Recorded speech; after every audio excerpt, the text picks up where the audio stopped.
Olá, meu nome é Beatriz Venâncio Queiroz, eu sou cirurgiã dentista e R1 de Cirurgia e Traumatologia Bucomaxilofacial do Hospital Alípio Corrêa Neto. Dando continuidade ao ciclo de aulas, hoje eu venho falar sobre ATLS e exame clínico no traumatismo facial. Os objetivos dessa aula que eu preparei aqui é apresentar para vocês de forma sucinta o ATLS e como executá-lo. Além disso, saber o papel do cirurgião bucomaxilo na TLS e, por último, abordar métodos de exame clínico na vítima de traumatismo facial, dando ênfase no sistema de cabeça e pescoço, nossa área de atuação. O ATLS, que é sigla para Advanced Trauma Life Support, é elaborado pelo Colégio Americano de Cirurgiões, é atualizado a cada 4 anos e atualmente está em sua 10ª edição, que foi lançada em 2018. Ele é o padrão ouro para o gerenciamento inicial de pacientes com múltiplas lesões resultantes do trauma. Traz como princípios fundamentais a rápida avaliação, seguida de ressuscitação quando necessário. Nele haverá aplicação de informações e habilidades essenciais para identificar e tratar lesões potencialmente fatais, ou então o risco de morte, e tudo isso em um ambiente com extremas pressões, um ambiente acelerado e que vai desencadear níveis elevados de ansiedade no profissional que está executando a TLS. A avaliação e conduta inicial devem ser organizadas, precisas e sistemáticas. É de fundamental importância que sejam realizadas dessa maneira. Elas são executadas na triagem, e aí elas vão estabelecer rapidamente a extensão das lesões e vão priorizá-las de acordo com a sua gravidade e urgência. Dessa forma, vai fornecer ao paciente medidas de salva-vidas necessárias e até o apoio previamente aos cuidados definitivos. Se todas as vezes, em todos os casos, essa avaliação e conduta inicial fossem realizadas dessa maneira, de forma organizada, precisa e sistemática, cerca de 25 a 33% dessas mortes que ocorrem poderiam ser evitadas. A escala de coma de Glasgow, ela vai quantificar a gravidade do traumatismo craniano. Ela possui 3 variáveis: abertura ocular, melhor resposta verbal e melhor resposta motora. Na abertura ocular, a gente vai avaliar a função da atividade do tronco encefálico. O score dela vai de 1 a 4. Na melhor resposta verbal, a gente vai avaliar a habilidade do sistema nervoso central para integrar informações, e aí o seu score vai de 1 a 5. Na melhor resposta motora, a gente vai avaliar o reflexo do nível de função do sistema nervoso central. Ele vai de 1 a 6. Então, de forma geral, essa escala ela varia de 3 a 15, sendo 15 o maior número e representando o maior grau de consciência. Score de 9 para menos está relacionado com a maior taxa de mortalidade. E então, concluindo, a escala de coma de Glasgow ela vai nos ajudar a prever desfechos. As lesões maxilofaciais geralmente são subordinadas sim a lesões que são mais críticas, que oferecem risco de morte, mas não descarta o papel crucial que tem sim o cirurgião bucomaxilofacial na TLS, que inclui a preservação da vida e a preservação da visão do paciente. São 2 pontos bem importantes. Esses são os papéis fundamentais do cirurgião bucomaxilo. Quando essas lesões estão isoladas à área maxilofacial, elas podem sim facilmente serem gerenciadas pela equipe da bucomaxilo. E é importante que a gente esteja atento às lesões graves que podem passar despercebidas. Tá? Essa incidência de lesões que passam despercebidas, ela varia de 8 a 65%. É uma taxa alta. E geralmente o mecanismo dessas lesões causa danos internos, tá? Então, muitas vezes não é visível ali clinicamente, não fica tão evidente. E esse detalhe, ele vai reforçar a reavaliação constante necessária desse paciente. Existe uma classificação das lesões faciais que vai dividir essas lesões em tratamento e no momento que ele deve ser executado. Esses tratamentos eles podem ser executados, de acordo com a lesão, de forma imediata, ou dentro de poucas horas, ou dentro de 24 horas, ou até postergado para mais de 24 horas. O que ganha destaque nesse momento, que deve ser comentado, são essas lesões faciais que vão necessitar de um tratamento imediato devido ao seu risco de morte ou então risco à visão do paciente. As lesões que vão oferecer risco de morte geralmente são lesões que causam obstrução da via aérea, ou então uma hemorragia severa. Quais são essas lesões? Pode ser, por exemplo, uma fratura mandibular bilateral, pode ser em região subcondilar ou em região de parassínfise. E aí esse tipo de fratura vai deslocar cultos ósseos, vai deslocar a língua para a região mais posterior, em direção à orofaringe. Ou então, lesões que podem causar tanto obstrução quanto hemorragia seriam qualquer tipo de trauma maxilofacial que vai causar um edema maciço, ou então lacerações ali na região oral. Lesões que vão causar um risco à visão do paciente, além desses traumas diretos, a gente pode pensar também em uma pressão intraocular aumentada. Há uma outra divisão que vai categorizar as lesões, mas lesões agora de forma geral, em graves, urgentes e não urgentes. As lesões, em sua maioria, que vamos lidar na nossa prática diária, são lesões não urgentes. Elas vão representar cerca de 80% de todas as lesões. Mas, por exemplo, as lesões que vão comprometer as vias respiratórias, ou então vão causar hemorragia, como dito anteriormente, são lesões graves e que ameaçam a vida do paciente. Dentro de uma aula de ATLS também é clássico e deve ser comentada a distribuição trimodal da morte. A morte ela pode acontecer em 3 picos. O primeiro pico vai acontecer dentro de segundos ou minutos, e geralmente essas lesões que vão levar à morte são lesões lacerantes no sistema nervoso central ou então no sistema nervoso cardiovascular. O segundo pico ele vai causar a morte do paciente dentro das primeiras horas após a lesão. Geralmente são hemorragias, lesões no sistema nervoso central. E esse período, essas primeiras horas, são conhecidas dentro da literatura como horas douradas.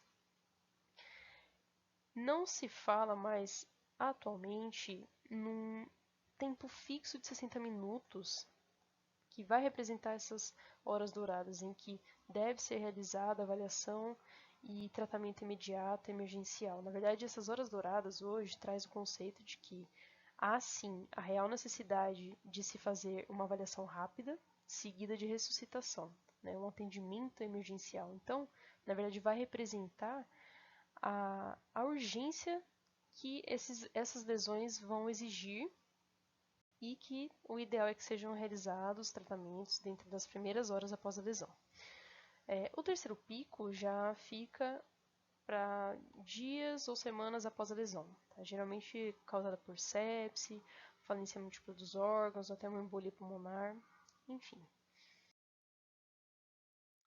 Existe um algoritmo chamado de ABCDE da vida. Ele é útil para fazer a avaliação sistêmica inicial do paciente com múltiplas lesões e até a estabilização do mesmo, previamente aos cuidados definitivos. É um meio de fazer um levantamento primário de forma lógica e organizada. Cada letra desse ABCDE vai representar uma etapa dessa avaliação. A letra A, ela vai representar a manutenção das vias respiratórias com o controle da coluna cervical. Já a letra B, ela vai representar a respiração e a ventilação adequadas para o paciente traumatizado. A letra C, ela vai representar a circulação com o controle de uma possível hemorragia. Já a letra D, ela vai representar o breve exame neurológico que deve ser realizado para que se estabeleça o grau de consciência desse paciente. E a letra E, por fim, É a etapa do exame que vai ser realizada a exposição do paciente por meio da retirada completa das suas roupas, ou então na nossa área de atuação de prótese ou outro aparato, juntamente com o controle da temperatura desse paciente, já que ele será exposto para que o seu exame seja mais detalhado. Agora, comentando de uma forma mais detalhada, a letra A, como eu disse anteriormente, ela vai estar representando o estabelecimento e até manutenção da via respiratória, mas sem esquecer da proteção da coluna cervical nesse momento. Se um paciente ele apresenta, por exemplo, uma fratura mandibular bilateral desfavorável, e aí causando obstrução da via respiratória, a gente vai estar podendo estabilizar essa fratura com um arco, como por exemplo a barra de Erich. E com isso a gente vai conseguir descartar a possibilidade de se realizar uma intubação endotraqueal nesse paciente, né, que é uma medida bem mais invasiva. Se ocorrer, por exemplo, a obstrução da via respiratória por causa da posição da língua, esse deslocamento mais posterior da língua, a gente vai poder estar realizando alguns procedimentos, como por exemplo, a elevação do mento, que é conhecida na literatura como chin lift, ou então a propulsão da mandíbula, que é conhecida como jaw thrust. E dessa forma, dessas duas formas, a gente vai estar conseguindo reposicionar a língua. Coloquei ali ao lado para ilustrar essas duas medidas, esses dois procedimentos. Tá? No caso da elevação do mento, a gente vai segurar ali na região anterior do mento mesmo, com o polegar de forma intrabucal e os outros dedos ali abraçando o mento pela região externa, e a gente vai trazer a mandíbula para a região mais anterior de forma gentil, e com a outra mão a gente vai estar ali apoiando em fronte para fazer a estabilização da cabeça. Um procedimento bem parecido, que é na propulsão da mandíbula, a gente também vai trazer a mandíbula para uma região mais anterior possível, só que nesse caso a gente vai estar apoiando ali nos ângulos mandibulares. A gente tem que estar alerta e evitar a hiperextensão do pescoço nesse momento, tá? A gente sempre tem que considerar a possibilidade de haver uma lesão na coluna cervical do paciente.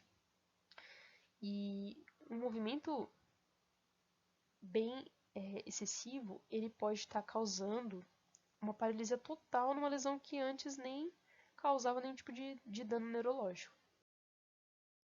Depois de realizada a estabelecimento e a manutenção da via respiratória adequadamente, a gente vai passar para o próximo passo, que é a avaliação do estado pulmonar desse paciente. Esse capítulo, essa parte do exame, ele é bem denso e ele é bem extenso. Mas de uma forma geral, o que minimamente nós devemos saber é como vai estar expandindo de forma normal essa parte torácica do paciente. Tá? Então essa expansão ela tem que ser homogênea, ela tem que estar livre de retrações dos músculos, sejam intercostais ou sejam supraclaviculares.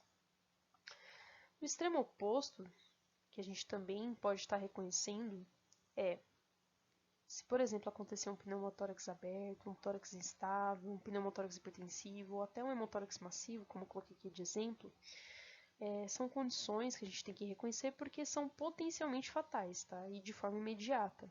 E elas devem ser percebidas e tratadas rapidamente.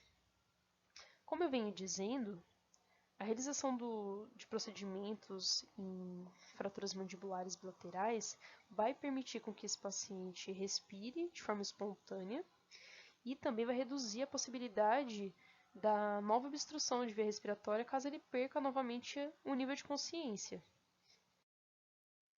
Após a avaliação do estado pulmonar do paciente, a gente vai direcionar nossa atenção para a avaliação do sistema cardiovascular. Assim como a etapa anterior, na parte pulmonar, a parte da circulação ela também é bem extensa, ela é densa, tem bastante conteúdo e ambas exigem uma atenção especial. A gente tem que ajudar a reconhecer quando foge da normalidade, foge do que é saudável, mas sempre vai exigir uma atenção especializada e a gente deve encaminhar os pacientes sempre que necessário. A gente deve solicitar avaliações especializadas. Aqui na questão da circulação, como eu disse, o sistema cardiovascular será avaliado e o controle da circulação basal ele deve ser restaurado o mais rápido possível. Citei aqui como um ponto importante é que a causa mais comum de choque no paciente traumatizado é a hipovolemia, tá? Geralmente ela é causada por uma hemorragia, seja externa ou interna. E aí a gente deve avaliar o grau do choque, é um ponto importante, porque a perfusão tecidual inadequada ela pode estar causando danos irreversíveis em órgãos vitais, como por exemplo o cérebro e o rim. E um outro dado importante ser citado é que quando há uma perda do nível sanguíneo em cerca de 20%, a pressão arterial ela pode despencar, ela pode cair significativamente. Se essa perda evolui para 40%, o paciente já pode apresentar até uma parada cardiorrespiratória. Comentando sobre circulação, essa etapa da avaliação, de uma forma bem mais específica, é importante citar que a face e o pescoço são regiões extremamente vascularizadas e por esse motivo apresentam com vantagem a possibilidade de estabelecer um alto nível de cicatrização. Em contrapartida, quando essas regiões sofrem algum tipo de lesão, elas apresentam um potencial grande de sangrar abundantemente. Como exemplo disso, dá para a gente citar a epistaxe, que é aquele sangramento nasal, que quando é intenso pode estar ocasionando obstrução das vias respiratórias, aspiração desse conteúdo, uma certa hemorragia externa ou até mesmo um choque. E essa epistaxe, ela deve ser gerenciada o mais rápido possível e precocemente. A causa mais comum de epistaxe são fraturas no terço médio da face e existem algumas formas de você controlá-la, que no caso seria proteger as vias aéreas com uma intubação endotraqueal ou uma traqueostomia. É importante que se descarte a coagulopatia, qualquer tipo de coagulopatia. E ainda a gente pode estar realizando tamponamentos na cavidade nasal. E esse tamponamento ele pode ser anterior com gaze ou posterior com sonda de Foley. A próxima etapa da avaliação primária é a gente realizar um exame neurológico, que deve ser breve, para que a gente estabeleça o nível de consciência do paciente, o tamanho e a reatividade de suas pupilas. É um meio importante, útil, para a gente identificar rapidamente qualquer tipo de problema grave que acometa o sistema nervoso central e que, consequentemente, pode exigir uma intervenção imediata ou até mesmo uma avaliação adicional. A reatividade da pupila ela vai fornecer uma rápida avaliação da função cerebral. De forma normal, elas devem reagir de forma igual, mas havendo alteração na reatividade das pupilas, vai estar indicando para a gente danos cerebrais ou então danos no nervo óptico ou modificação na pressão intracraniana. E quando houver uma alteração nova na reatividade das pupilas, isso vai significar para a gente a diminuição da oxigenação cerebral ou até da perfusão dessa região. O Colégio Americano de Cirurgiões recomenda para a gente o uso de uma regra mnemônica chamada AVDN, em que cada letra vai descrever um nível de consciência em relação à resposta dos estímulos externos. Tá? Então, a gente vai poder classificar esse nível de consciência em alerta, responde a estímulos vocais, responde a estímulos dolorosos e não responde a estímulos.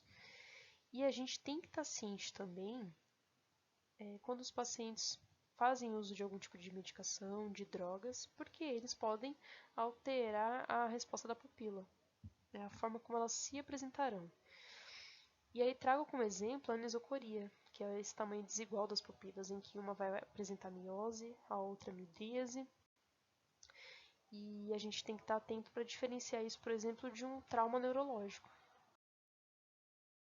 A última etapa do exame é a exposição do paciente, em que a gente vai despiá-lo completamente, para que a gente consiga visualizar, palpar e até examinar de forma mais completa, de forma mais evidente, qualquer sítio de sangramento ou qualquer lesão adicional. No que se refere à região maxilofacial, como eu citei anteriormente, é necessário que faça a remoção de qualquer tipo de prótese ou algum aparelho móvel, para a gente também poder identificar qualquer tipo de sangramento, fonte de sangramento na cavidade oral. O exame clínico no traumatismo facial, assim como qualquer outro exame dentro da prática odontológica, deve ser detalhado e nele todos os sistemas do corpo devem ser revisados. Dessa forma, a atenção do examinador será direcionada corretamente para o local e para o tipo de lesão que exige atenção. Há vários métodos de se realizar esse exame, mas cada examinador fica livre para desenvolver a sua própria rotina, a sua própria sequência de exame. A gente tem que estar atento a históricos como, por exemplo, perda de consciência, amnésia, vômito, dor de cabeça, até convulsão no episódio do trauma, porque isso pode nos indicar algum tipo de lesão cerebral. E, consequentemente, a gente vai ter que encaminhar esse paciente para o neurologista e solicitar uma avaliação. Quando ocorrer rinorreia ou otorreia, por exemplo, a gente pode estar sempre desconfiando, suspeitando de uma fratura de base de crânio, até que essa, por meio de avaliações secundárias ou avaliações adicionais, seja descartada. A perda de visão ou alteração da acuidade visual são sintomas graves e a gente vai ter que estar solicitando consulta ou até mesmo uma intervenção do oftalmologista. Se o paciente relata que a sua dentição, a sua oclusão, sendo associadas à dor, à limitação de abertura da boca, a gente pode estar suspeitando de fratura mandibular e, consequentemente, teremos que intervir nesse caso. Conforme dito anteriormente, no exame a gente vai ter que fazer revisão dos sistemas. Então a gente vai passar por tecido mole, couro cabeludo, região frontal, complexo nói, nariz, órbita, arco zigomático, orelha, maxila mandíbula, complexo dentoalveolar, pescoço e nervos cranianos. Falando de tecido mole e couro cabeludo, o ideal é que a gente inspecione todo o couro cabeludo, especialmente em regiões mais posteriores, se o paciente tiver cabelo comprido, para que nenhuma lesão grave passe despercebida. A gente vai ter que avaliar o grau de contaminação, e aí a gente vai poder separar essas lesões limpas ou contaminadas. Por vezes a gente pode precisar indicar vacina contra tétano ou então um reforço. E a gente vai ter que observar o sangramento associado ao trauma dos tecidos moles. Por fim, o tratamento dessas lesões ele é definido após fazer análise de todo o trauma, sua natureza, e o tratamento sempre vai depender do tipo de lesão. Por exemplo, escoriações e contusões, basicamente a gente vai higienizar e acompanhar, observar. Agora, quando se tratar de lacerações ou lesões avulsivas, aí já vai demandar um cuidado mais avançado, minimamente realizar uma sutura. A região frontal, como fica exposta e ela é facilmente passível de inspeção, é fácil a gente reconhecer qualquer tipo de lesão, qualquer tipo de fratura nessa região. Tá? O fechamento das lesões em couro cabeludo serão realizadas pelos colegas médicos. Tá? Então, ela vai necessitar de uma atenção especial. O complexo nasórbito etimoidal ele vai exigir uma inspeção sistemática, até porque fraturas negligenciadas nessa região levarão a consequências estéticas graves e a sua correção tardiamente de forma cirúrgica pode se tornar dificultosa. O exame é complexo, pois raramente essas fraturas nessa região elas ocorrerão de forma isolada. Quando ocorrer algum tipo de lesão no complexo NOI, durante a inspeção visual a gente vai observar equimose, edema periorbital, hipopalpebral, hiposfagma, depressão da ponte nasal, e aí o nariz vai apresentar uma aparência menor e mais retruída. A gente vai observar, em caso de fratura, telecanto, que é o aumento da distância intercantal, e o ideal é que a gente mensure essa distância, ela representa 50% da distância interpupilar. A gente vai perceber que o canto medial ele fica mais arredondado e as fissuras palpebrais elas ficam reduzidas. A gente vai observar a posição do globo ocular, porque se houver fratura de alguma das paredes orbitárias, a posição do globo será afetada. Um exemplo disso é a enoftalmia, que quando há um aumento do volume orbital, o globo ocular ele é deslocado para uma região mais posterior. Ele fica, digamos que, mais afundado ali na órbita. E a gente tem que estar atento também à rinorreia. Uma segunda etapa de exame desse complexo NOI, a gente vai realizar a palpação. E nesta, a gente vai perceber crepitação e mobilidade óssea se houver fratura. Há diferentes formas da gente examinar palpando essa região, mas uma delas, como eu trouxe aqui, é o teste elástico, em que com o dedo indicador e o polegar, a gente vai apoiar ali na região de parede orbital média, adjacente aos tendões cantais mediais, e do lado contralateral a gente vai puxar lateralmente o tendão cantal. E se houver fratura, a gente vai perceber o movimento do tendão cantal medial e um deslocamento de algum fragmento ósseo. Para examinar nariz, o ideal é que você tenha uma boa iluminação, se possível um espéculo nasal, e que se realize uma aspiração para melhorar a nossa visualização intranasal. Primeiramente, a gente vai examinar a parte de tecido mole. Nesse paciente que eu trouxe aqui, por exemplo, ele apresentava um FCC em dorso nasal já em processo de cicatrização, tratada no próprio serviço, uma semana antes dessa foto. Em seguida, a gente vai avaliar a cartilagem e a parte óssea.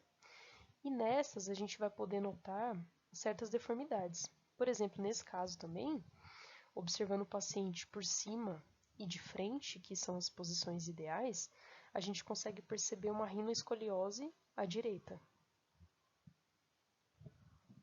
Intranasal a gente vai procurar sinais de epistaxe ou rinorreia e até perfuração, desvio ou hematoma septal. Lesões orbitais e hiperorbitais, elas exigem bastante atenção e cuidado, tá? E a gente deve identificar lesões que ameacem a visão do paciente como nosso papel fundamental. Claramente, o exame se tornará problemático se o paciente estiver em coma ou sedado, até porque muitas vezes nós solicitamos aos pacientes que executem movimentos oculares. Lesões graves no nervo óptico, no globo ocular ou em ambos são sequelas indesejadas de fraturas de órbita e lesões periorbitais, e com isso o paciente pode evoluir para uma perda total ou parcial da visão.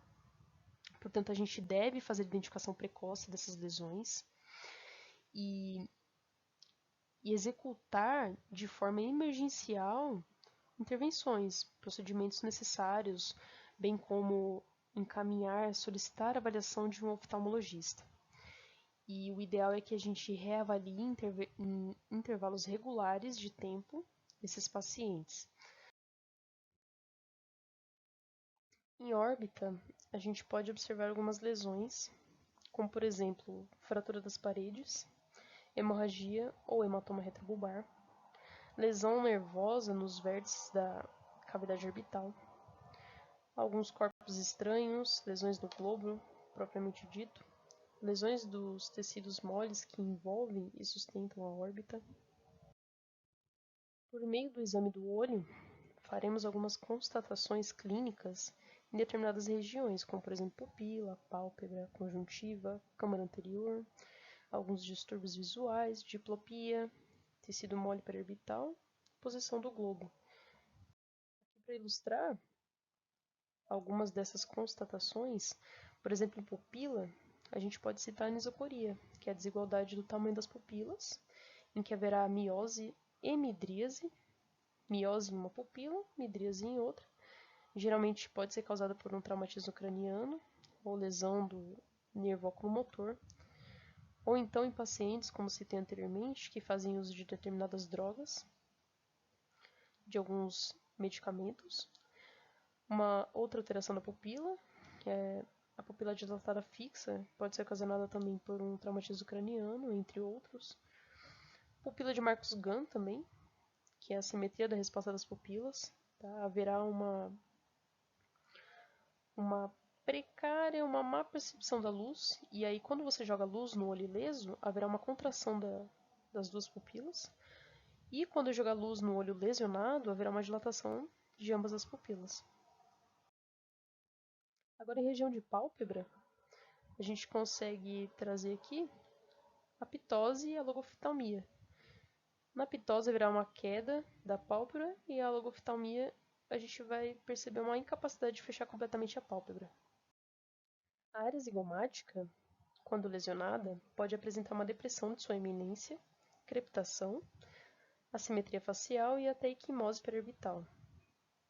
Assim como o nariz, ela é bem visualizada de cima, e edema na sua região pode mascarar a depressão zigomática. Por isso que é muito importante que se reavalie o paciente após alguns dias decorridos do trauma. A orelha ela possui uma estrutura complexa no que diz respeito aos detalhes a serem examinados. Além da sua região externa, a gente pode avaliar a integridade de sua membrana tipânica. Quando houver fratura, por exemplo, de base de crânio ou da fossa glenoide, a gente vai poder observar alguns sinais. Dentre eles, o sinal de Battle, que é aquela mácula em região pós-auricular, laceração do ducto auditivo, sangue ou líquido cefalorraquidiano no ducto auditivo. Avaliando agora a região de maxilomandíbula e complexo dentoalveolar, como em qualquer outra região, a gente vai iniciar pela inspeção visual.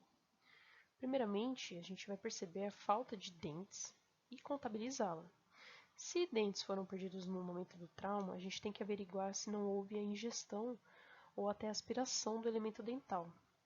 Se a suspeita ela for forte, a gente pode lançar mão de alguns exames complementares, como por exemplo radiografia de abdômen, de tórax, para investigar mais a fundo aonde esse elemento dental pode ter ido parar. Além disso, os dentes eles também podem estar alojados em tecidos moles adjacentes. Em caso de fratura nessas regiões, a gente vai perceber equimose ou lacerações em vestíbulos bucais. A gente tem que avaliar a mordida do paciente, né, a oclusão, porque ela pode nos indicar onde se encontra a fratura. Muitas vezes, uma abertura com desvio ou então um contato prematuro de determinado lado vai nos indicar, por exemplo, uma fratura de côndilo do lado do desvio e do contato prematuro de dentes. Por meio da palpação, a gente vai perceber deformidades ou até mobilidades desses segmentos ósseos, crepitação.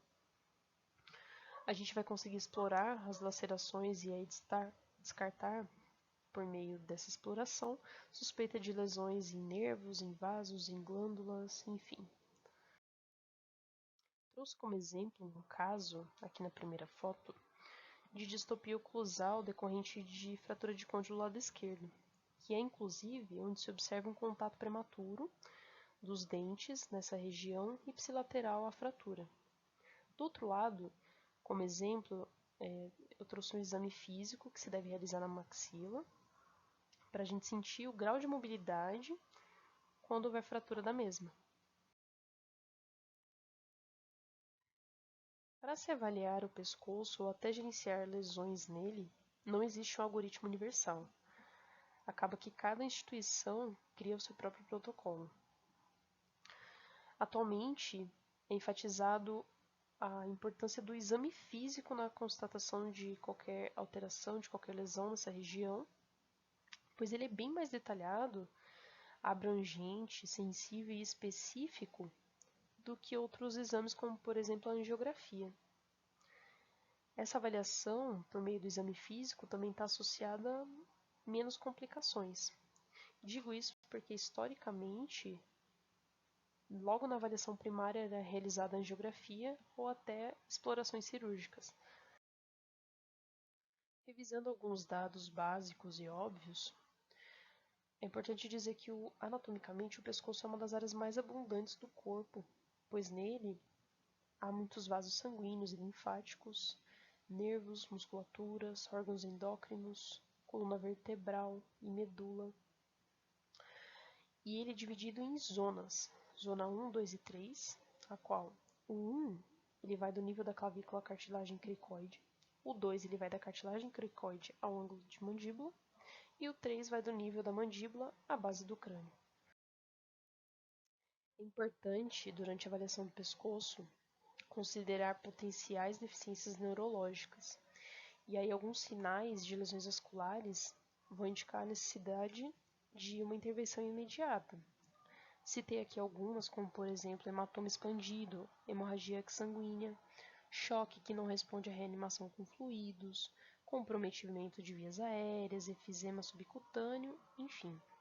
Além disso, cito aqui também alguns sinais de lesões no aparelho aéreo digestivo, como por exemplo a disfagia, rouquidão, bolhas de ar em lesões, crepitação, dispneia e de novo o enfisema subcutâneo. Na avaliação dos nervos cranianos, os de maior interesse numa avaliação primária ao cirurgião maxilofacial são nervo trigêmeo, relacionado principalmente à sensibilidade, nervo facial, relacionado principalmente à parte motora. No que se refere à região orbital, os nervos óptico, oculomotor, troclear e abducente, e, em questão de olfato, o nervo olfatório. E no caso de haver anomalia do nervo olfatório, a gente vai estar suspeitando de fratura da lâmina cribriforme ou até de base anterior de crânio. No exame físico desses nervos cranianos, a gente sempre vai correlacionar regiões com parestesia ou até paresia com os nervos responsáveis pelas mesmas. E a gente tem que identificar deficiências motoras ou sensitivas para que a gente consiga fazer uma reconstituição precoce das mesmas quando necessária e bem indicada. No momento do exame, um dos nervos mais importantes para a gente avaliar e direcionar nossa atenção é o nervo facial. É importantíssimo examinar a sua função basal. E neste exame a gente vai pedir para o paciente mexer todos os músculos faciais. E se houver perda da função motora na porção superior e inferior da face, a gente vai suspeitar de uma lesão na ramificação principal desse nervo. Quando essa lesão ela for confinada a uma ramificação do nervo, vai haver uma perda bem localizada de função, associada ao músculo daquela região. Uma forma de documentar e dar valor aos resultados obtidos na avaliação dos movimentos faciais é a utilização dessa tabela, dessa escala de House-Brackmann. Ela possui 6 graus, que vai do normal até a paralisia total, sendo que o grau que vai apresentar maiores alterações, ou então alterações mais marcantes, significativas, é a disfunção grave. Nesse caso, o paciente em repouso ele já vai apresentar assimetria, e quando ele tentar desempenhar algum movimento, em região de fronte não vai haver nenhum movimento, o olho do lado paralisado, ou com uma disfunção grave, vai apresentar logoftalmia, e a boca ela vai apresentar um discreto movimento. Na literatura existem outras escalas, mas eu quis trazer essa para ilustrar o que a gente pode fazer com o que a gente coletar de resultado desses exames. Por fim, todos os sinais e sintomas aqui apresentados até então, mesmo que de forma sucinta e um tanto supérflua, todos os métodos de exames e todas as formas de classificar os resultados obtidos por meio deles devem ser encarados como pistas mesmo para nos direcionar ao melhor diagnóstico possível.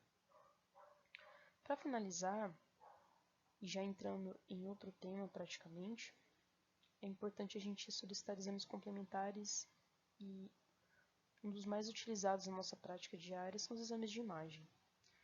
Basicamente, em casos mais simples, ou em casos de fraturas mais isoladas, como por exemplo uma fratura mandibular, a gente vai poder solicitar para o paciente uma radiografia em pelo menos 3 planos, ou então, num caso mais complexo, a gente vai poder lançar mão de uma tomografia computadorizada, dependendo da natureza do trauma, a gente vai ter que examinar outras regiões do corpo, e aí a gente vai poder lançar mão de exames de imagens de outras regiões do corpo. A gente também tem ao nosso alcance radiografias oclusais e periféricas que são bem úteis para diagnóstico de fraturas dentovelares, de dentes fraturados ou então corpos estranhos. E é isso. Agradeço a oportunidade e fico à disposição caso necessitem.